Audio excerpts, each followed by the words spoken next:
برابر کی چھاپ لگنی شروع ہو گئی. میں تو مانتا ہوں، اب بڑا ہو گیا تو جانتا ہوں اسلام اسلام ہے. تو یہودی اور عیسائی اب سازش کر رہے ہیں، اور وہ مسلمان بھی بے دین جو شرابی ہیں، بدکار ہیں، شراب پینا چاہتے ہیں، جوا کھیلنا چاہتے ہیں، حرام کاری اور بدکاری کرنا چاہتے ہیں، اسلام سے چھٹکارا پانا چاہتے ہیں. اس لیے اسلام کہتا ہے جب اسلام ہو گئے، مسلمان اسلام کو قبول کر لیا، تو اب زنا حرام ہے، شراب حرام ہے، بدکاری حرام ہے، زناکاری حرام ہے. تو لوگ کہتے ہیں کہ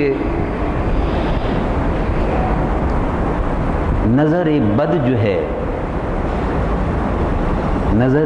ہے بس وہی ہے، اس کے آگے کچھ نہیں ہے. اچھی نظر ڈالو، بری نظر نہ ڈالو، ایسی بات نہیں. زنا زنا ہے، حرام کاری ہے. مثلا ایک صحابی رضی اللہ عنہ، یعنی بدوی تھے، دیہاتی، حضور پر نور صلی اللہ علیہ وسلم کی خدمت میں حاضر ہوئے اور عرض کیا کہ میں اسلام قبول کرنا چاہتا ہوں. تو اسلام قبول کرنے کے لیے جب کوئی آئے تو فوری طور پر کہہ دیا جائے پڑھ لو بھائی. اسلام کے قبول کرنے میں کسی قسم کی کوئی مشقت تو کرنی نہیں پڑ رہی، بس سیدھا سادہ کلمہ شریف پڑھ لو. کلمہ شہادت اللہ کی، رب العالمین کی وحدانیت کی گواہی دے دو، اور حضور پر نور صلی اللہ علیہ وسلم کی نبوت اور رسالت کی گواہی دے دو، بات ختم ہو گئی. تو حضور نے ارشاد فرمایا مسلمان ہو جاؤ. ان کا کہ نہیں، ایک شرط ہے،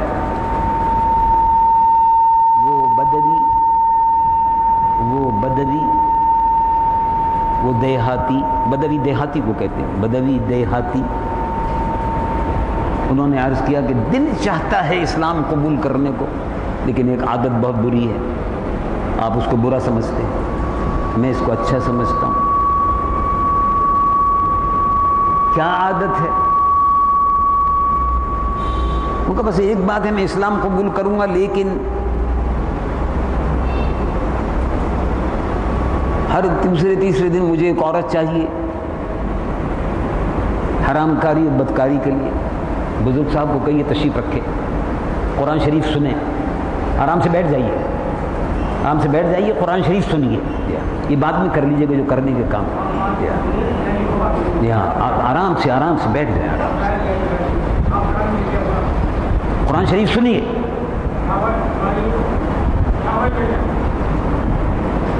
حضور پر نور سید العالمین محمد الرسول اللہ صلی اللہ علیہ وسلم نے ارشاد فرمایا کیا چاہتے ہو؟ کہا آپ مجھ پر کوئی پابندی نہ لگائیں،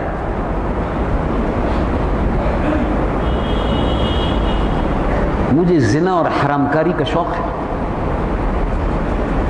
اسلام میں قبول کر لیتا ہوں لیکن اس پر آپ پابندی نہ لگائیں. فرمایا کہ اچھا بات سنو،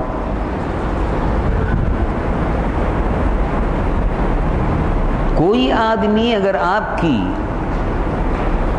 بیٹی کے ساتھ دست درازی کرے تو آپ کو پسند آئے گا؟ وہ کہا، عرض کیا یا رسول اللہ بالکل نہیں، بالکل نہیں. کوئی آدمی اگر آپ کی بیوی کو بری نظر سے دیکھے اور اس پر دست درازی کرے تو آپ کو کوئی اعتراض تو نہیں ہوگا؟ کہا حضور کیسے ہو سکتا ہے یہ، میری غیرت کیسے گوارا کر سکتی ہے کہ میری بیوی کو کوئی بری نظر سے دیکھے؟ کوئی آدمی خدا نخواستہ اگر آپ کی والد ماجدہ کے ساتھ دست درازی کرے تو کیا آپ کو پسند ہوگا؟ عرض کیا کہ نہیں یا رسول اللہ، میں کیسے گوارا کر سکتا ہوں؟ ارشاد فرمایا یہی بات ہے، جب آپ کسی دوسرے کی بیٹی کو، کسی دوسرے کی بیوی کو، کسی دوسرے کی ماں کو بدکاری اور حرام کاری کے لیے لائیں گے، اس کی غیرت کا تقاضا ہوگا، نتائج کیا ہوں گے آپ خود سوچئے. تو عرض کیا یا رسول اللہ پھر کیا حکم ہے؟ انہوں نے کہا اس کی اجازت نہیں دی جا سکتی، یہ تو حرام ہے. رب العالمین جل جلالہ عما نوالہ ارشاد فرماتے ہیں ولا تقربوا الزنا، زنا کے ہرگز قریب مت جاؤ، انہ کان فاحشا، یہ برائی ہے، وساء سبیلا، کسی بھی غیر محرم عورت، وہ کسی کی بھائی ہوگی، کسی کی بہن ہوگی، کسی کی بیٹی ہوگی، کسی کی بیوی ہوگی، کسی کی ماں ہوگی، کہ ہرگز زنا کے قریب مت جاؤ۔ جیسے تم کو اپنی بہن کی اور ماں کی اور بیٹی کی عزت و آبرو عزیز ہے، اسی طرح سے دوسروں کی بہو بیٹی اور عزت و آبرو کی حفاظت بھی ضروری ہے، زنا کے قریب مت جاؤ۔ تو عرض کیا یا رسول اللہ میں اسلام کو قبول کرتا ہوں اور زنا سے بھی توبہ کرتا ہوں۔ بات یہاں سے چلی تھی، عرض یہ کر رہا تھا کہ اسلام ہے۔ اب اسلام کو لوگ تقسیم کرنا چاہتے ہیں، جس میں ان کو شراب پینے کی اجازت ہو، شراب پینے کی اجازت ہو، اور شراب اللہ رب العالمین نے قرآن میں حرام فرمائی۔